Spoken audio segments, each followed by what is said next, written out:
Te saludan. Buenos días, doctor. Muy buenos días, saludos a ustedes y a la audiencia. Doctor, te estamos molestando para saber un poco del estado de salud de tu cliente, el señor Oscar González Daer. Sí, el señor se encuentra todavía con un cuadro de neumonía, ahora neumopatía, como le llaman los médicos, relacionada con el COVID. Está en el proceso de salida de ese cuadro. La semana pasada volvió a su domicilio luego de la internación sanatorial. Tenemos que tener presente de que ese tipo de casos y de tratamiento, el salir del sanatorio no significa el alta respecto al estado de salud, ¿verdad? Salió, volvió al domicilio y está con el tratamiento correspondiente a la neumonía asociada con el COVID. Esta semana tiene evaluaciones tanto en lo que respecta a estudios, y también hoy tienen que evaluar los médicos el resultado de los estudios que se hizo esta semana para control. Doctor, ¿y hay alguna inspección del médico forense cuando eleva su informe al tribunal de sentencia? El médico forense entiendo que tiene plazo hasta hoy para presentar su informe. Al mismo, o sea, nosotros fuimos, en primer lugar, luego de la solicitud por parte del tribunal de los informes y estudios respecto a los dos acusados, ¿verdad? La semana pasada presentamos esos informes, pero adicionalmente, a medida de que se fueron produciendo las nuevas evaluaciones o inclusive los aspectos relacionados a la internación, fuimos durante toda la semana presentando toda la documentación a lo largo de lo que fue las novedades respecto al cuadro de salud, y entiendo que el tribunal giró toda esa documentación al médico forense. Y su plazo, por lo que observé, el plazo otorgado por el tribunal vence hoy. Hoy, o sea, no tenés todavía conocimiento si ese forense elevó ya o no su informe al tribunal. No. Hasta ahora no recibí un reporte de la gente que trabaja conmigo en el sentido que ya haya presentado ahora. Estoy también atento a la presentación para poder conocer su contenido ahora. Doctor, esto es en el marco del nuevo juicio que afronta el señor Oscar González Daer, que es por enriquecimiento ilícito, lavado de dinero y declaración falsa, ¿verdad? Correcto, así mismo.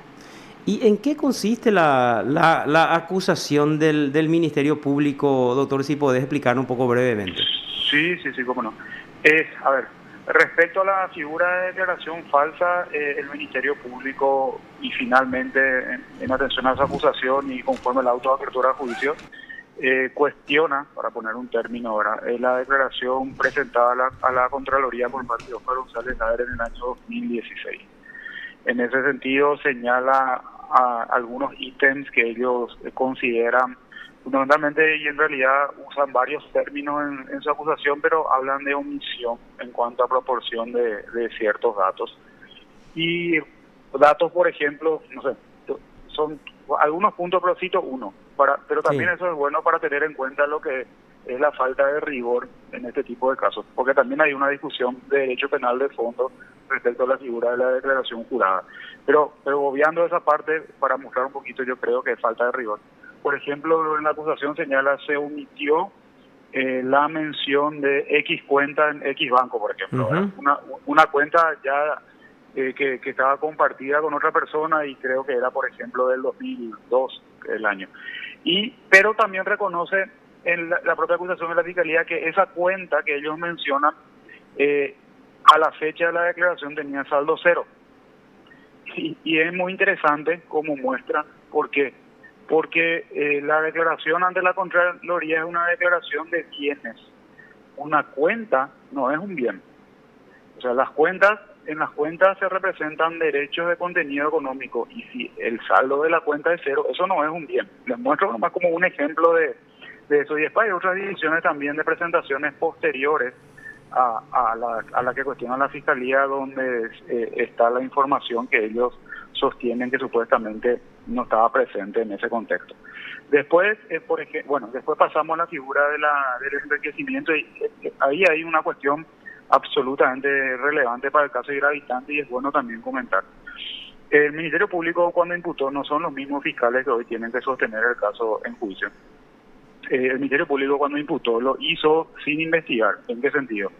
Recibió informes de inteligencia por parte de la CEPRELAC no hizo mayormente actos de investigación en relación al mismo y se limitó a transcribir ese informe de inteligencia financiera.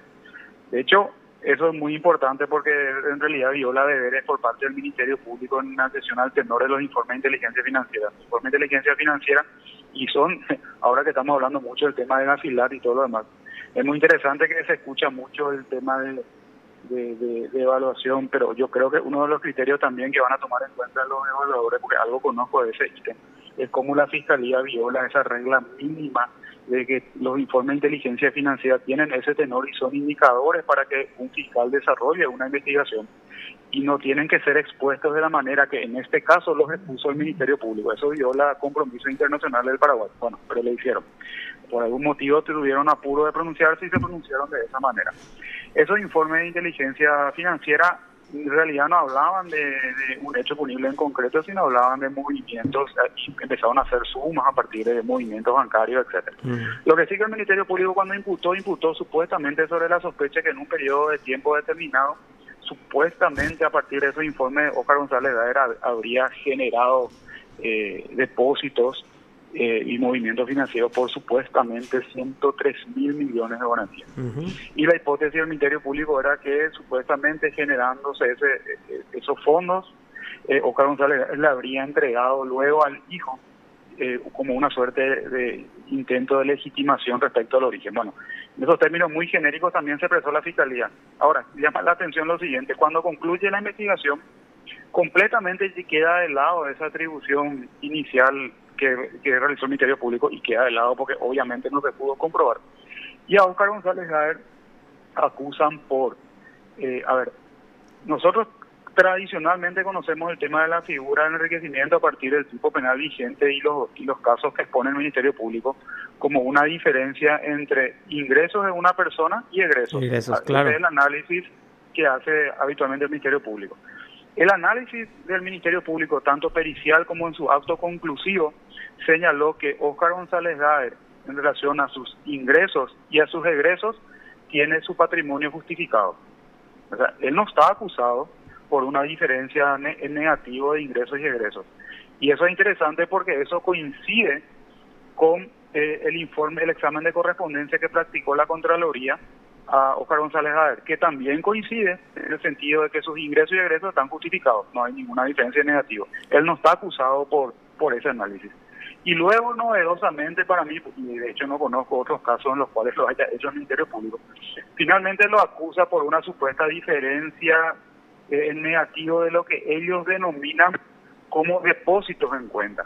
Es decir, ellos señalan de que partiendo de una postura en su pericia, habría supuestamente una diferencia, ellos le llaman de depósitos en cuenta, es decir, ingresos versus depósitos en cuenta. Y ahí es donde señala y le atribuye en 10 años una supuesta diferencia de depósitos en cuenta por 6.000 millones de guaraníes. Esa es la acusación que hace el Ministerio Público respecto a Óscar González Daer. Y en lo que implica la figura de lavado de dinero, hay una empresa que se denomina Príncipe de Saboya, que esa empresa se dedicó durante varios años a administrar alquileres de inmuebles, ¿verdad? Entonces, el Ministerio Público finalmente en su acusación y conforme a la autoapertura a juicio sostiene de que durante el periodo de tiempo de la figura de lavado de dinero, que son 5 años, desde el 2013 al 2008, Príncipe de Saboya habría adquirido inmuebles y señala de que supuestamente eso formaría parte, esa adquisición de inmuebles formaría parte de la figura de lavado de dinero. Bueno, esos son los ítems en cuanto a la acusación de Óscar González Daer. ¿Qué dice la defensa respecto a eso? Vayamos a las figuras principales, ¿verdad? En materia de enriquecimiento, en primer lugar, la acusación del Ministerio Público tiene un grave error. ¿Por qué? Porque el tipo penal de enriquecimiento exige de dudosa constitucionalidad, pero independientemente de eso, al menos pese a esa dudosa constitucionalidad, se debería aplicar la interpretación y los alcances de esa figura con el mínimo rigor que exige el derecho penal material. La figura de enriquecimiento exige en su tipicidad objetiva que se... Doctor, ahí antes de explicarnos eso, sí. ¿Por qué hablas de una dudosa constitucionalidad de esa figura? Bueno, más que dudosa, es para ser elegante, realmente es inconstitucional. ¿Por qué? porque la Constitución de la República de Paraguay y en ámbito en lo que son normas que están relacionadas al ejercicio de la potestad estatal de sancionar penalmente, que es el arma más importante y relevante y grave que tiene el Estado respecto a sus ciudadanos. Contempla un derecho penal en el sentido de un derecho penal que respete principios del Estado de Derecho y que fundamentalmente se ocupe de conducta. Nosotros dejamos de lado lo que fue en la Edad Media y lo que fue allá por el 1700 y que se fue dejando de lado en el 1800, lo que se llama derecho penal de autor, y lo que se sancionan son conductas. Es decir, lo que hay que identificar en cada caso en concreto es una acción o una omisión en el sentido de conducta realizada por un ser humano, y a partir de eso la penalización, ¿verdad? Es decir, el legislador tiene que seleccionar e identificar estas conductas, acciones u omisiones en concreto, y a partir de ahí hacer la valoración si merecen ser sancionadas penalmente. La figura del enriquecimiento no permite, así como está legislado, la individualización, o sea, no individualiza conducta, sino de lo que se ocupa es básicamente de sancionar posiciones patrimoniales, y eso es muy peligroso. Las posiciones patrimoniales te sirven, de hecho que sirven, para identificar señales de alerta en el sentido de hacia dónde investigar. Pero obviamente un derecho penal que esté sustentado en un Estado de Derecho y en principios mínimos, un Estado democrático, liberal y que respete las garantías de un ciudadano, tiene que ocuparse de sancionar penalmente conductas, es decir, qué es lo que hizo la persona en concreto para obtener esa posición patrimonial, y eso no contempla la figura de enriquecimiento. Por eso los tratados internacionales que hacen referencia, todos los tratados internacionales que hacen referencia al enriquecimiento, señalan de que los estados que suscriben esos tratados deben contemplar la posibilidad de legislar la figura del enriquecimiento ilícito, pero en esa figura tienen la siguiente salvaguarda: siempre que su constitución lo admita.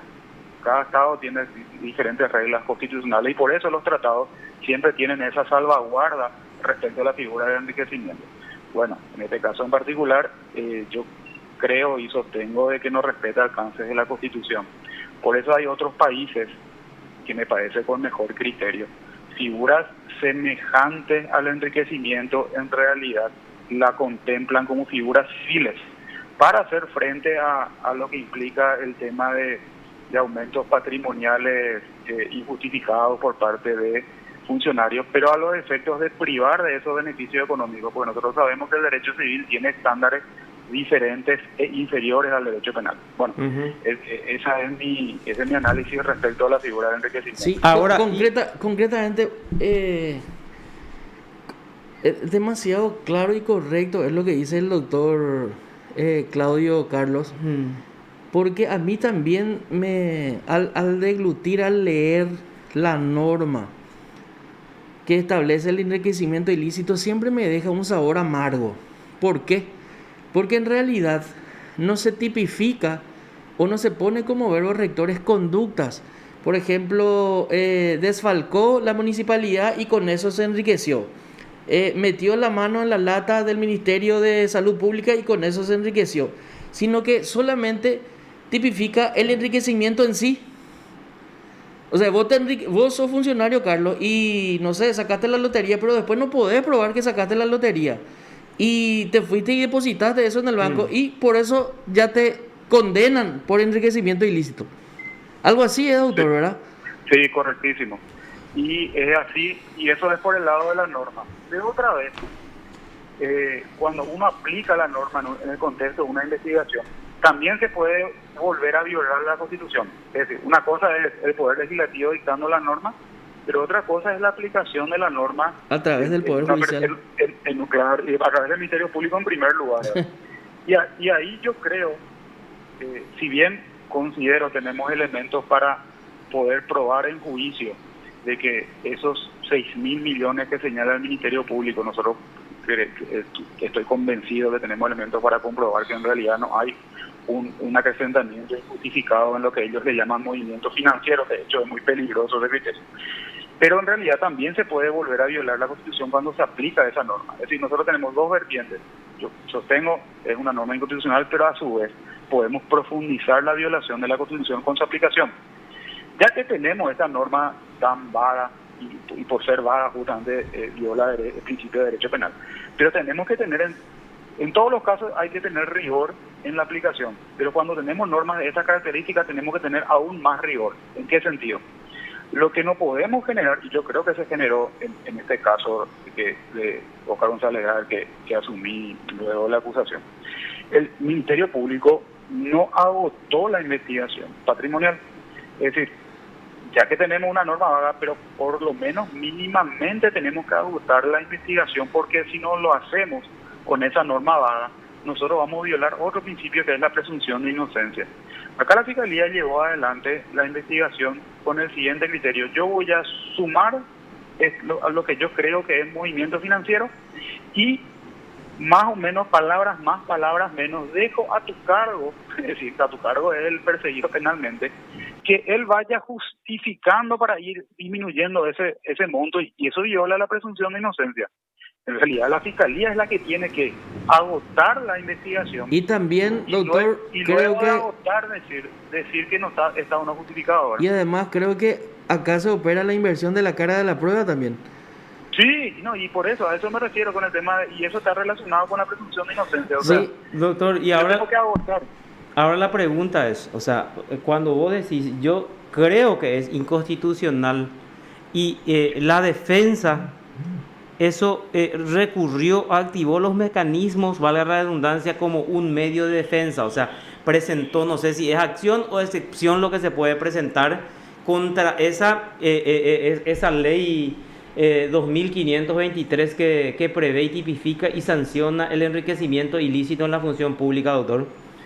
Mira, nosotros tomamos la siguiente decisión. Hay algunos fallos no necesariamente respecto a esta nueva ley, pero también respecto a más fundamentalmente a la anterior ley de enriquecimiento, que inclusive era peor que esta. Y hay algunas posiciones históricas de la Corte que, bueno, no digo que la nueva, pero que se lava las manos respecto a la figura del enriquecimiento. Nosotros en realidad vamos a apuntar, en lo que refiere al enriquecimiento, vamos a apuntar a lo que implicaría violar la Constitución, pero desde el punto de vista de violación de la presunción de inocencia, y mostrar de que no se puede pretender condenar, es uno de los elementos que vamos a discutir. El Ministerio Público no destruyó como consecuencia de esa investigación la presunción de inocencia, y lo que está pretendiendo en juicio oral es invertir la carga de la prueba. Exactamente. Esa discusión no se tiene que plantear vía una excepción de inconstitucionalidad, sino que se tiene que plantear sobre la base de la discusión de la prueba que apunta el Ministerio Público. Es lo que se tomó la decisión de litigar. Es lo que acabo de poner como un absurdo, incluso un ejemplo absurdo, decirle a Carlos, o sea, hasta tiene testigos que sacó la lotería, pero él no puede probar.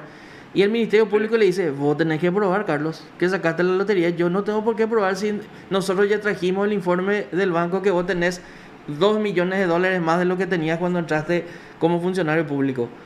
Pero no es ni así. O sea, las reglas del sistema jurídico penal que conocemos dice, está prohibida la inversión de la carga de la prueba. El Ministerio Público es el que tiene que devastar la presunción de inocencia del que está siendo llevado al banquillo de los acusados. O sea, no podemos cambiar esa regla. ¿Y qué figura se puede dar en todo caso entonces, doctor, si el funcionario que tiene de más esos $2 millones y el Ministerio Público no puede demostrar que eso lo adquirió o se enriqueció en la función pública, por ejemplo, así como dice Marcos? ¿Cuál es la figura que cabría? ¿Cuál es el otro hecho punible, o hay otro hecho punible que se podría dar? No sé, que una evasión, no sé qué figura es lo que se podría dar, doctor, para entender. Por ejemplo, el tema, una figura como la evasión de impuestos, uno tiene esa herramienta. Si una persona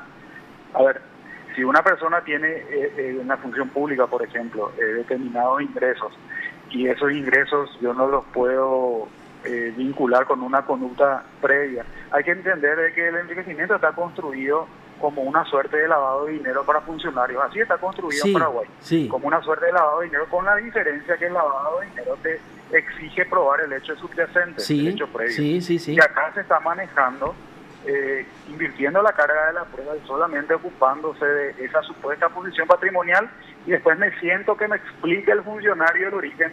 Y eso es lo que quiero señalar. Así no funciona la figura.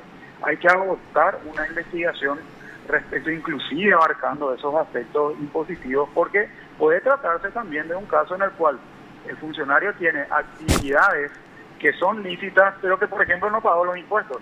Sí. Entonces, ese agotamiento para que sea realmente un derecho penal sustentado en un Estado de Derecho es el que tiene que realizar el Ministerio Público. Ahora, o sea, hay que investigar, hay que trabajar. No, lo que yo siempre digo, no hay que apurarse por más de que entre comillas exista presión social. No hay que apurarse en imputar. Y ese es el error, yo creo que en muchos de los casos comete la Fiscalía, ese apuro por sacarse de encima esa presión social, entre comillas, es lo que lleva muchas veces a este tipo de conclusiones. Les pongo un ejemplo. A Óscar González Daer se lo envió durante casi 11 meses a prisión preventiva. La imputación salió un supuesto movimiento financiero de 103.000 millones y que supuestamente los 103.000 millones luego él los entrega al hijo. Pero finalmente la conclusión final de la Fiscalía es, trata a cada uno en forma independiente, es decir, ya la conclusión final, Óscar González Daer no entregó nada al hijo, y según la acusación, y es lo que determina la auto de apertura, y finalmente es por un movimiento financiero, o sea, le reconoce de que sus ingresos y egresos están justificados, por eso reconoce la acusación de la Fiscalía, y reconoce su propia pericia, y le señala, pero te acuso por un movimiento financiero de 6.000 millones. Fíjense la notable diferencia entre lo que fue imputación y lo que fue la acusación, ¿verdad? Claro. Todo lo que se explicó durante la investigación. Y otra vez con el plus de que la figura del tipo penal de enriquecimiento exige de una tipicidad objetiva de que se trate de una situación en la cual esa posición patrimonial supere las legítimas posibilidades económicas, y señala al tipo penal legítimas posibilidades económicas de el funcionario y su cónyuge. Cuando la Fiscalía imputó, por ejemplo, en la parte de declaración falsa, a Óscar González Daer la Fiscalía le atribuyó de que supuestamente no, y ese fue el objeto, porque finalmente varió también el objeto al momento de acusar. El objeto de la imputación fue que Óscar González Daer supuestamente no declaró sus derechos sobre el 50% del patrimonio de la esposa, con quien no tiene separación de bienes. Ese fue el objeto de la imputación en la declaración falsa. Bueno, ese patrimonio de la esposa y esos ingresos de la esposa y esas posiciones patrimoniales de la esposa también debieron ser objeto de pronunciamiento del Ministerio Público en su acto conclusivo, porque el tipo penal lo señala. Y eso el Ministerio Público lo dejó completamente de lado. Nosotros tenemos prueba para producir respecto a los ingresos, como exige el tipo penal, respecto tanto a la esposa como también ingresos respecto a Óscar González Daer, que fueron determinados en fiscalizaciones tributarias pedidas por el propio Ministerio Público. El Ministerio Público pidió esas fiscalizaciones porque señaló de que tenía sospecha respecto a una posibilidad de evasión de impuestos. Y recuerden que si alguien evade impuestos es porque tiene fuentes de ingresos lícitas. El Estado no cobra tributos por ingresos ilícitos, sino por ingresos lícitos.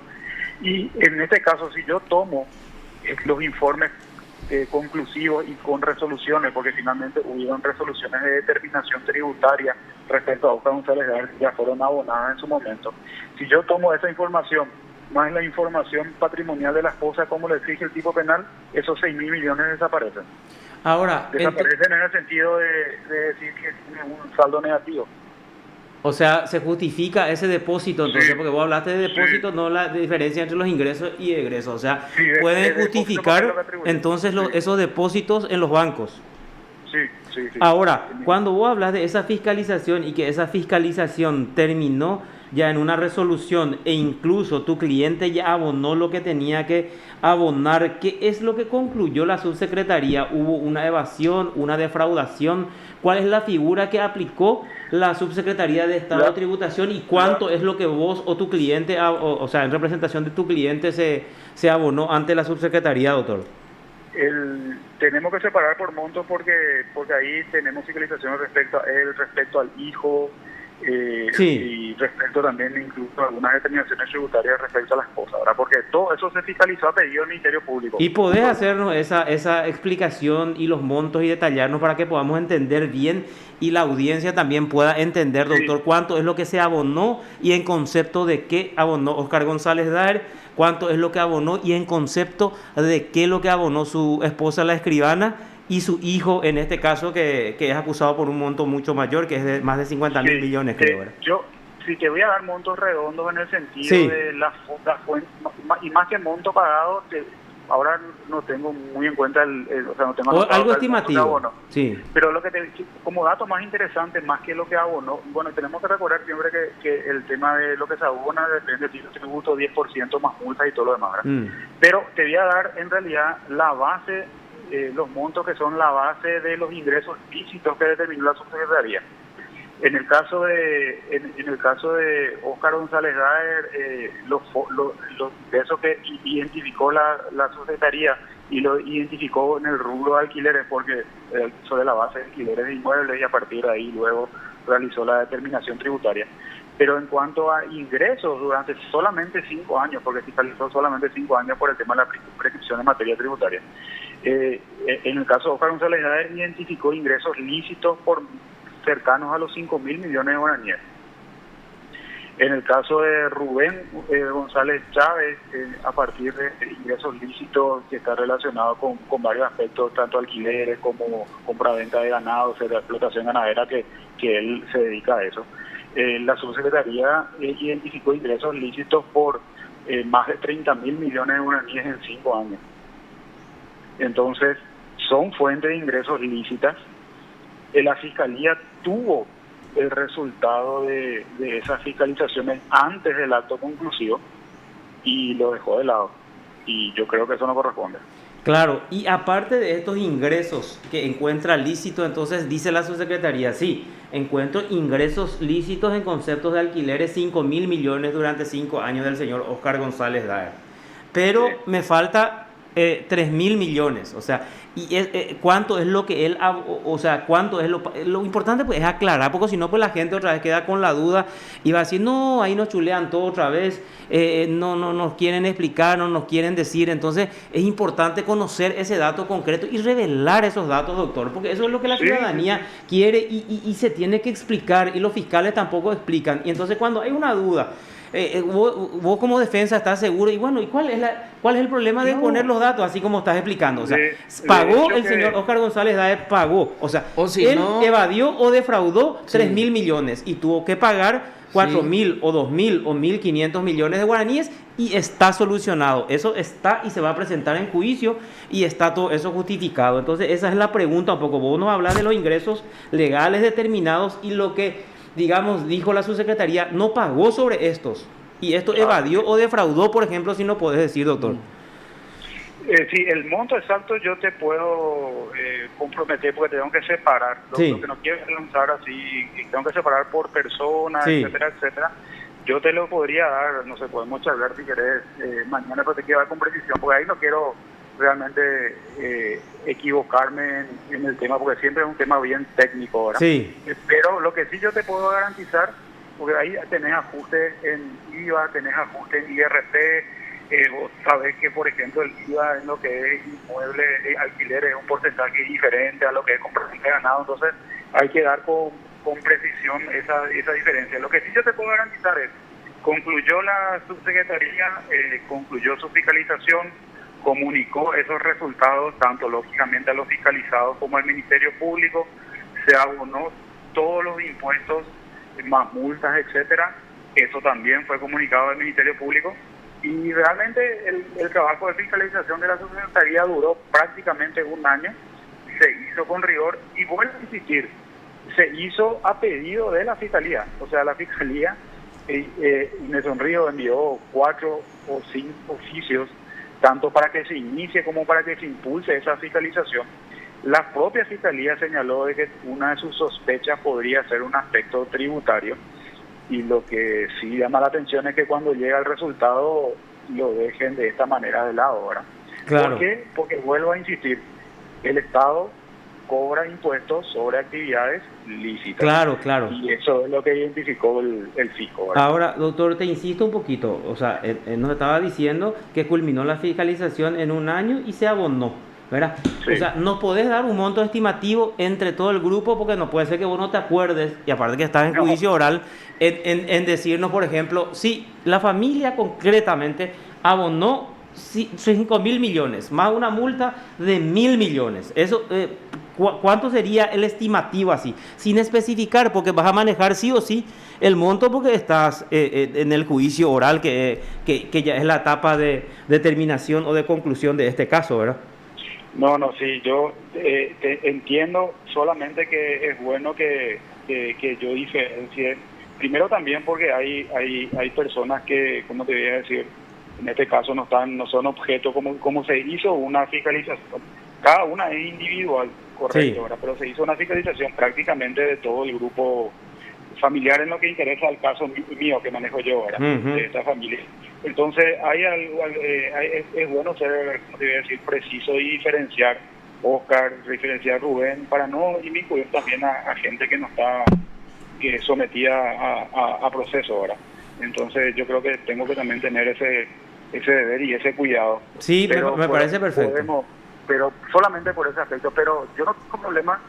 Este es un caso, yo creo, o sea, lo que yo juzgo como defensor, es un caso en el cual, semejante al que culminó ahora en lo que me tocó a mí, ¿verdad?, respecto al tema de Jorge Oviedo Mato, es un caso en el cual hay que confrontar hechos y hay que confrontar pruebas y hay que discutir con todo el rigor y con toda la amplitud, y exponer, o sea, si el fisco determinó la diferencia, ok, entonces discutamos sobre ese ítem, pero no tratemos, yo creo que ni siquiera le conviene a los clientes el tema de disimular cuestiones. Acá el fisco identificó tributos no declarados,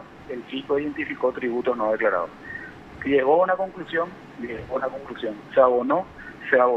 Entonces son cuestiones que un órgano, que en este caso es el competente, y quiero insistir, realmente en la investigación del fisco, yo creo, por lo que yo revisé y durante el periodo de tiempo, la investigación del fisco es mucho más pulcra y mucho mejor llevada que la del propio Ministerio Público. Correcto. Bueno, y eso ocurre en la mayoría de los casos, no solamente... Estamos viendo que ocurre eso, ¿eh? No en este caso. Y en la primera parte de tu exposición, doctor, decías, se tomó como base para la imputación un informe de no sé qué institución dijiste, ¿verdad? De la CEPRELAD. De la CEPRELAD, ¿verdad? Entonces, es básicamente como en la época del Código Inquisitivo que teníamos, donde por el parte policial, haciendo una comparación, el parte policial venía y el juez directamente decretaba tu prisión, ¿verdad? Bueno, o sea, pero esta es la versión del abogado defensor. No, estamos, por eso estoy diciendo, espera, Carlos, por eso estoy diciendo... Voy a sacar la conclusión en base a lo que dice el doctor Lovera, que es el abogado defensor. Por eso estoy diciendo... tu primera parte, en la primera parte de tu alocución, ¿verdad? Y acá quiero recordar que lo que él dice, vamos a decirle, yo soy fiscalía, voy a hacer el papel de abogado del diablo. Él nos dice eso y yo le digo, sí, ¿y cuál es el drama? Si me convalidaron todo ya. La doctora Parquet en su momento atacó todo eso, dijo que nuestra imputación se basó, pero el juez convalidó, el juez de garantía. La Cámara de Apelaciones convalidó. Yo, con resoluciones judiciales en mano y convalidada mi imputación y todo lo que él está cuestionando, nos vamos al juicio oral. O sea, yo creo, si no me equivoco, incluso creo que se rechazaron algunas denuncias penales por revelar supuestamente ese informe de CEPRELAD, no sé si era contra René Fernández en su momento, por eso la pregunta es, o sea, entonces la imputación fue convalidada y se dijo, no se usó el informe de CEPRELAD, por eso es importante entonces que el doctor también nos explique ese punto. yo quiero explicar una cuestión que me parece la introducción que hicieron buenísima y una buena oportunidad que quiero aclarar mi postura. Sí. Cuando yo hago referencia a la imputación del Ministerio Público y el tema de la transcripción, porque finalmente eso, o sea, es muy fácil. Uno toma el informe de la CEPRELA y lo compara con la imputación y es claramente su transcripción. Entonces, fuera de cuestiones penales, yo no digo que con eso que la persona que lo hizo de esa manera cometió un hecho punible, no voy a entrar en ese ámbito. Lo que sí les puedo señalar es que al exponer de esa manera el análisis financiero de la CEPRELAC, mínimamente viola pautas y viola recomendaciones del GAFILAC. Eso es clarísimo. O sea, un evaluador observa eso y va a poner como punto negativo cuando evalúe Paraguay. Pero fuera de esa cuestión, yo no estoy, cuando hago referencia a esa tarea que hizo la Fiscalía, no estoy señalando de que la imputación sea nula. Ahí puede inclusive un funcionario, inclusive puede tener responsabilidades como funcionario administrativa, hasta puede ser restituido, pero su imputación puede permanecer válida. O sea, yo no estoy sosteniendo una discusión respecto a nulidad de la imputación. Lo que sí uso como ejemplo es la falta de rigor en una investigación penal. No puede un órgano de persecución penal tan alegremente atribuirle a una persona 103.000 millones de guaraníes, enviarlo sobre la base de esa atribución a prisión preventiva durante casi un año. Y al terminar decir, ¿sabes qué? Realmente ahora que termino mi investigación, tu patrimonio en materia de ingreso y egreso está justificado. O sea, tuve un año preso. Y decir, pero te voy a acusar por estos 6.000 millones de movimientos financieros. O sea, fíjense la notable diferencia de conclusiones técnicas en materia de número, ¿verdad?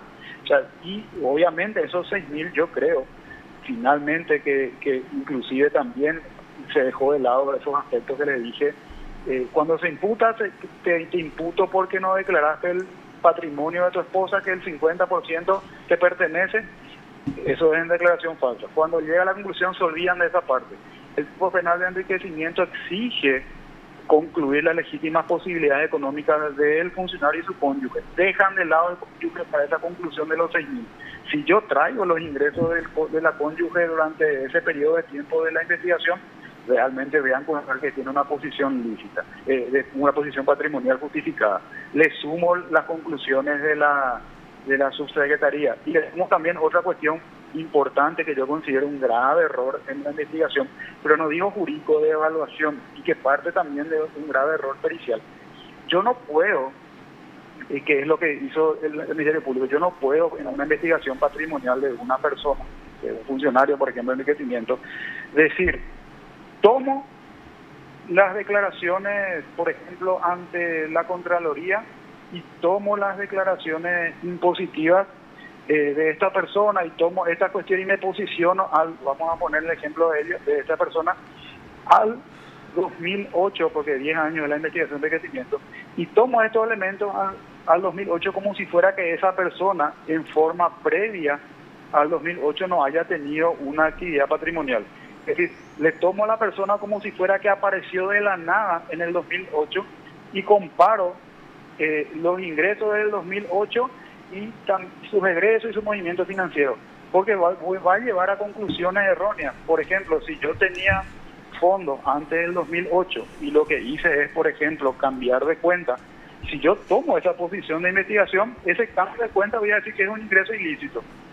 O si yo, por ejemplo, antes del 2008, no sé, vamos a poner Claudio Lovera funcionario, antes del 2008 yo tomé la decisión de ahorrar durante 5 años, no sé, ahora por ejemplo hay sistemas de ahorro en entidades bancarias, tipo que te mensualmente. Bueno, yo tomé la decisión durante 5 años de este sistema, de ir juntando plata y después en el 2000, a mediados o a finales del 2007, porque el periodo de investigación de la Fiscalía empieza en el 2008, a finales del 2007 extraigo esos fondos y me compro, un mes después, me compro un auto. Bueno, bajo esta investigación, la compra de ese auto no estaría justificada porque la Fiscalía mira solamente el ingreso del 2008, sino hace un análisis completo de la actividad patrimonial de la persona. Entonces, esa decisión sesgada lleva a conclusiones erróneas, ¿verdad? Claro. Bueno, todo eso vamos a discutir en el juicio oral, o sea, Doctor, nosotros tenemos bueno, pruebas de entonces todo lo que explicaba antes. te vamos a volver a llamar porque tenemos que irnos a una pausa, te vamos a volver a llamar para tener esos datos concretos discriminados Sí, y aparte me para que nos ocupo y- explique, porque vos también ejercés la defensa del hijo, ¿verdad?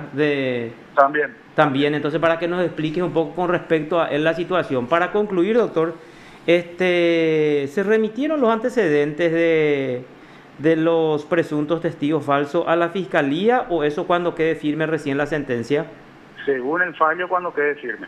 Uno de los puntos del fallo es la orden de remitir los antecedentes de esas dos personas una vez firme el fallo. Ahora, eso no quita de que el Ministerio Público, en el cumplimiento de su obligación de lo que es el principio de legalidad procesal, lo estime pertinente hacer antes, pero conforme al fallo lo hará el órgano, lo hará una vez firme. ¿Cuándo vence el plazo para recurrir ese fallo, Hoy. doctor? Hoy. ¿Tenés algún conocimiento o no de que la fiscalía haya recurrido la absolución de tu cliente?